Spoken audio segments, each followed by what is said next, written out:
കബനി നദിയുടെ ഇരുണ്ട ജലം എപ്പോഴും കാഴ്ചയിൽ വളരെ ശാന്തമായിരുന്നു. പശ്ചിമഘട്ടത്തിന്റെ ഹൃദയഭാഗത്തു നിന്നുത്ഭവിച്ച് വലിയ കാടുകളെയും മലകളെയും തഴുകിയൊഴുകുന്ന ആ നദിക്ക് പറയാൻ ഒട്ടേറെ കഥകളുണ്ട്.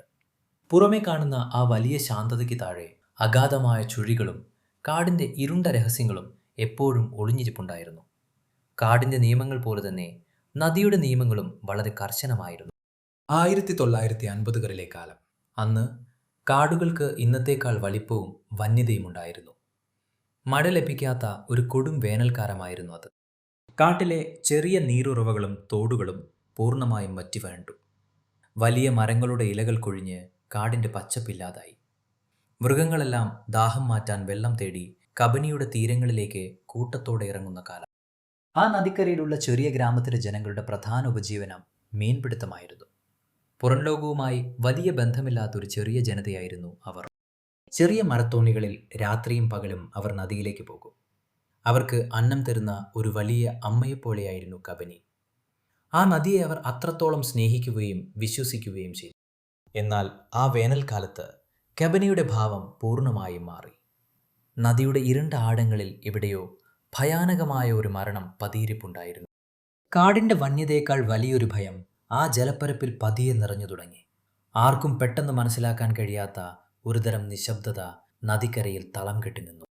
ആദ്യത്തെ സംഭവം നടക്കുന്നത് ഒരു മൂടൽ മഞ്ഞുള്ള പുലർച്ചെയാണ്. തണുപ്പ് അസ്ഥികളിലേക്ക് തുളച്ചു കയറുന്ന സമയം.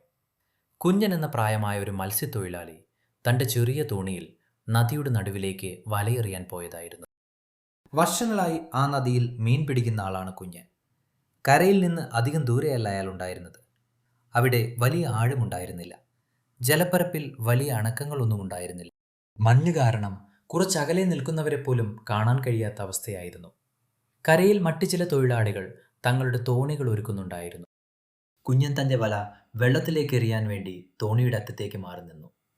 പെട്ടെന്ന് വെള്ളത്തിനടിയിൽ നിന്ന് എന്തോ ഒന്ന് ആ തോണിയെ അതിശക്തമായി മുകളിലേക്ക് ഉയർത്തി.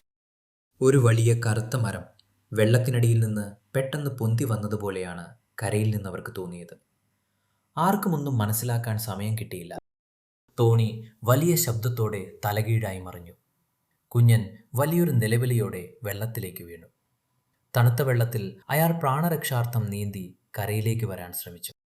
കരയിലുണ്ടായിരുന്നവർ കുഞ്ഞിനെ രക്ഷിക്കാൻ വേണ്ടി വള്ളങ്ങളിലേക്ക് ഓടിക്കയറി. എന്നാൽ അവർക്കൊന്നും ചെയ്യാൻ കഴിഞ്ഞില്ല. വെള്ളത്തിന് മുകളിൽ യാതൊരു അണക്കവുമില്ലാതെ വലിയൊരു കറുത്ത മരത്തടി പോലെ ഒരു ഭീകരരൂപം പൊങ്ങി വന്നു. അതൊരു സാധാരണ ജീവിയല്ലെന്ന് അതിൻ്റെ വലിപ്പം കണ്ടപ്പോൾ തന്നെ ആളുകൾക്ക് മനസ്സിലായി. പരുക്കനായ വലിയ തൊലിയുള്ള ഒരു കൂറ്റൻ ജീവി. അടുത്ത നിമിഷം ജലോപരിതലത്തിൽ വലിയൊരു ചുഴിയുണ്ടായി. ആ ജലരാക്ഷസൻ തൻ്റെ ഇരയെ ലക്ഷ്യമാക്കി പൂർണ്ണ ശക്തിയോടെ കുതിച്ചു. വെള്ളം വലിയ ശബ്ദത്തോടെ ഇളകിമറിഞ്ഞു. വീണ്ടും ഒരു നിലവിളിക്ക് പോലും അവസരം നൽകാതെ കുഞ്ഞനെ ആ ഭീകരരൂപി വെള്ളത്തിനടിയിലേക്ക് വലിച്ചു കൊണ്ടുപോയി. കരയിൽ നിന്നവർ ഭയം കൊണ്ട് തറഞ്ഞുപോയി. കുറച്ചു കുമിളകളും വെള്ളത്തിൽ കലർന്ന രക്തവും മാത്രമാണ് അവിടെ ബാക്കിയായത്. ചോര കലർന്ന ആ വെള്ളം പതിയെ താഴേക്ക് ഒഴുകിപ്പോയി. തകർന്ന തോണിയുടെ പാളികൾ മാത്രം അനാഥമായി ഒഴുകി നടന്നു. ആ കാഴ്ച കണ്ടു നിന്നവർ ഭയം കൊണ്ട് വിറച്ചുപോയി. അതൊരു വലിയ മുതലയാണെന്ന് അവർക്ക് മനസ്സിലായി. ആ നദിയിൽ മുതലകൾ ഉണ്ടെങ്കിലും ഇത്രയും ഭയാനകമായ ഒന്നിനെ ആരും മുൻപ് കണ്ടിരുന്നില്ല. സാധാരണ മുതലകൾ ഒരിക്കലും ഇത്ര ധൈര്യത്തോടെ തോണി മറിച്ച് മനുഷ്യരെ ആക്രമിക്കാറില്ല. അവ മീനുകളെയും ചെറിയ മൃഗങ്ങളെയും മാത്രമാണ് പിടിക്കാറുള്ളത്. എന്നാൽ ഇത് മനുഷ്യന്റെ മാംസം ലക്ഷ്യം വെച്ചാണ് വന്നത്. ദിവസങ്ങൾ കടന്നുപോയി. നദിയിലിറങ്ങാൻ എല്ലാവർക്കും ഭയമായി. മീൻപിടുത്തം പൂർണ്ണമായും നിന്നു. ആളുകൾ പട്ടിണിയിലായി. എങ്കിലും ആരും നദിക്കരയിലേക്ക് പോകാൻ ധൈര്യപ്പെട്ടില്ല. കുട്ടികളെ വീടിന് പുറത്തിറക്കാൻ പോലും അമ്മമാർ ഭയന്നു. ആ ഗ്രാമത്തിൽ എപ്പോഴും ഒരു മരണഭയം തങ്ങി നിന്നു.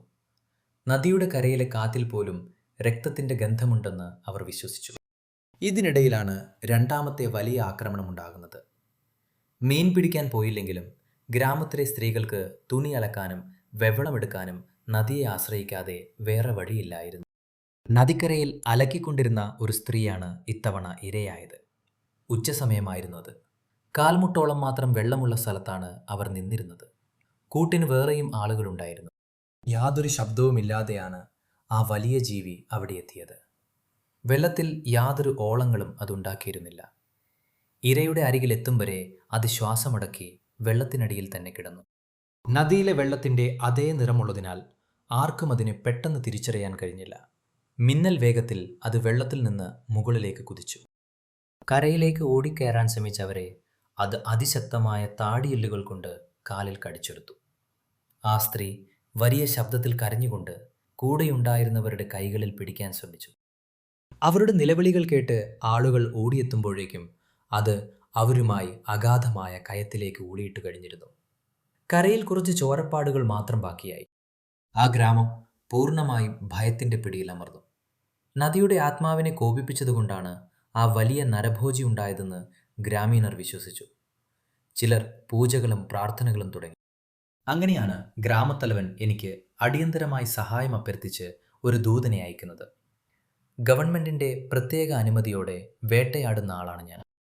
കടുവകളെയും പുള്ളിപ്പുലികളെയും കാട്ടിൽ വെച്ച് വേട്ടയാടിയുള്ള വലിയ പരിചയം എനിക്കുണ്ടായിരുന്നു. എന്നാൽ ഇതൊരു പുതിയ അനുഭവമായിരുന്നു.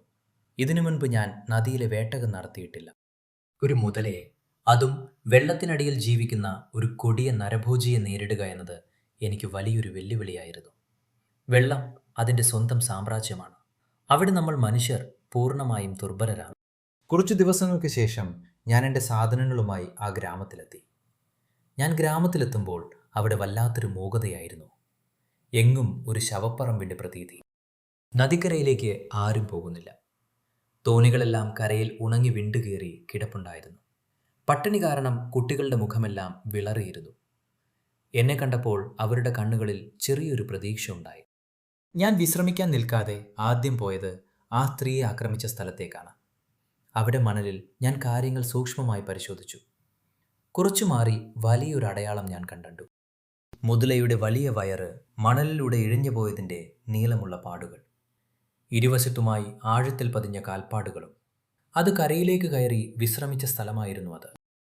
ആ അടയാളങ്ങളുടെ വലിപ്പം കണ്ടപ്പോൾ എൻ്റെ ശ്വാസമൊന്ന് നിലച്ചുപോയി. എൻ്റെ കണക്കുകൂട്ടലുകൾ ശരിയാണെങ്കിൽ അതിന് വലിയൊരു വള്ളത്തേക്കാൾ നീളമുണ്ട്.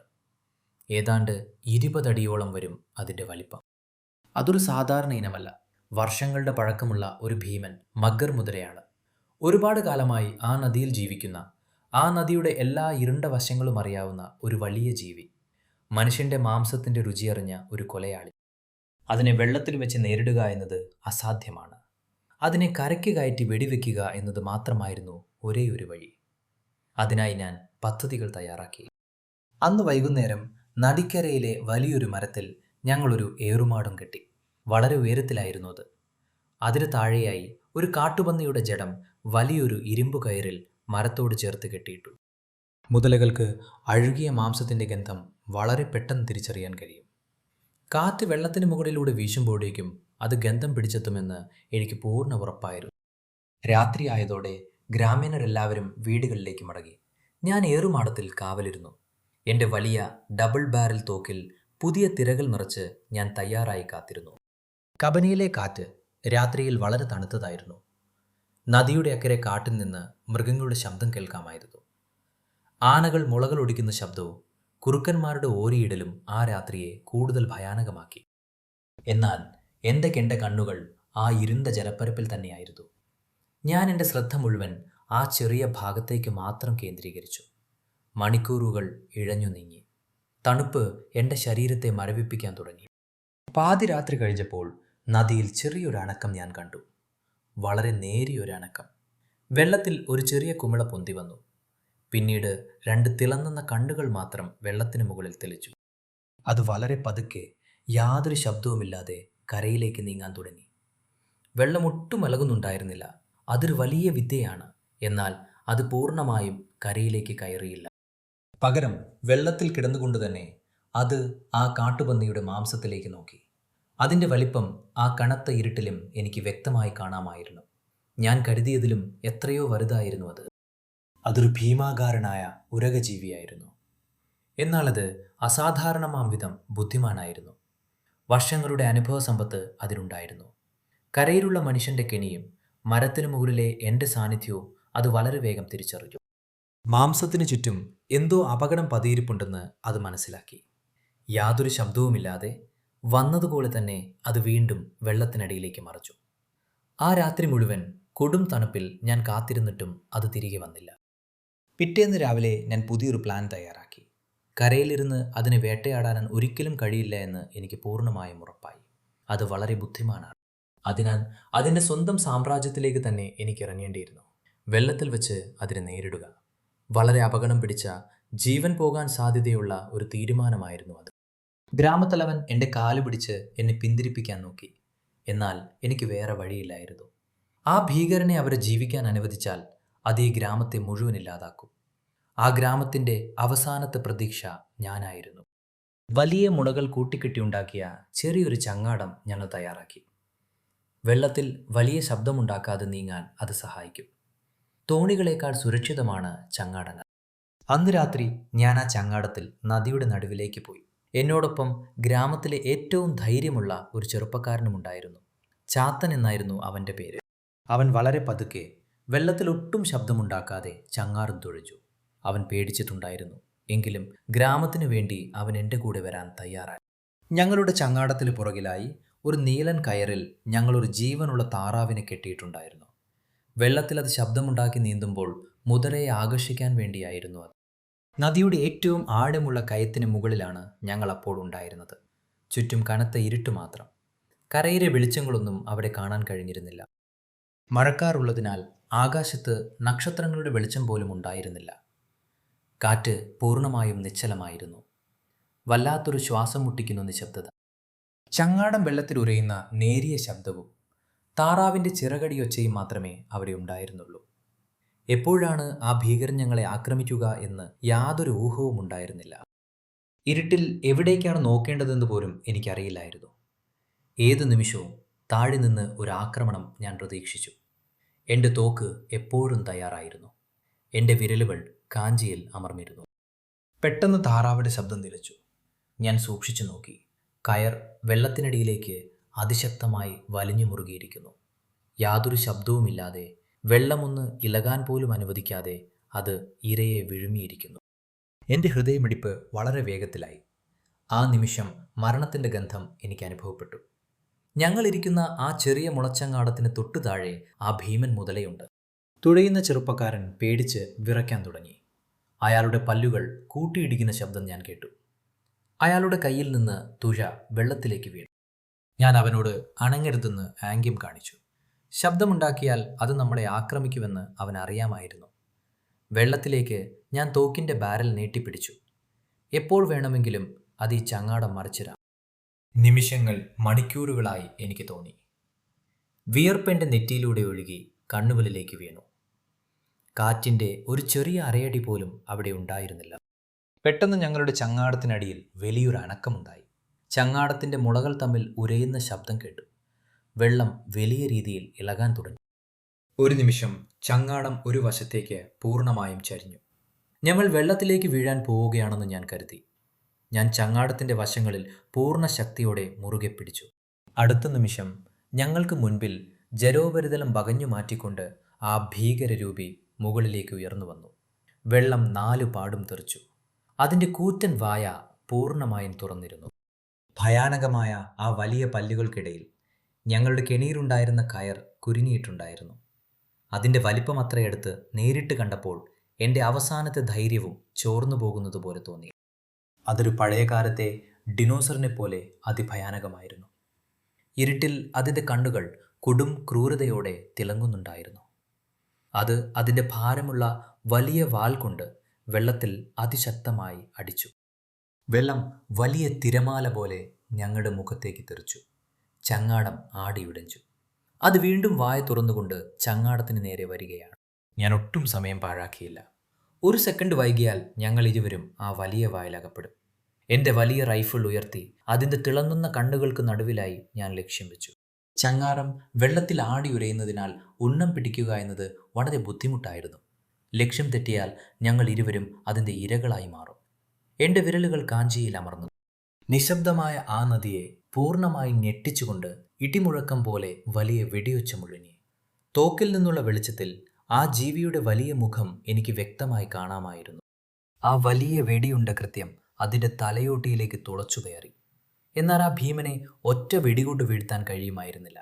അതിൻ്റെ തലയോട്ടി വളരെ കട്ടിയുള്ളതായിരുന്നു. വേദന കൊണ്ട് അത് വെള്ളത്തിൽ വട്ടം കറങ്ങാൻ തുടങ്ങി. നദിയിലെ വെള്ളം പൂർണ്ണമായും ഇളകിമറിഞ്ഞു. അതിൻ്റെ വാലിൻ്റെ അടിയിൽപ്പെട്ട് ഞങ്ങളുടെ ചങ്ങാടം വലിയ ശബ്ദത്തോടെ രണ്ടായി തകർന്നു. ഞാനും ആ ചെറുപ്പക്കാരനും ആ ഇരുണ്ട വെള്ളത്തിലേക്ക് വീണു. മരണത്തിൻ്റെ കൊടും തണുപ്പ് എന്നെ പൊതിയുന്നത് ഞാൻ അറിഞ്ഞു. വെള്ളത്തിനടിയിൽ എനിക്കൊന്നും കാണാൻ കഴിയുന്നുണ്ടായിരുന്നില്ല.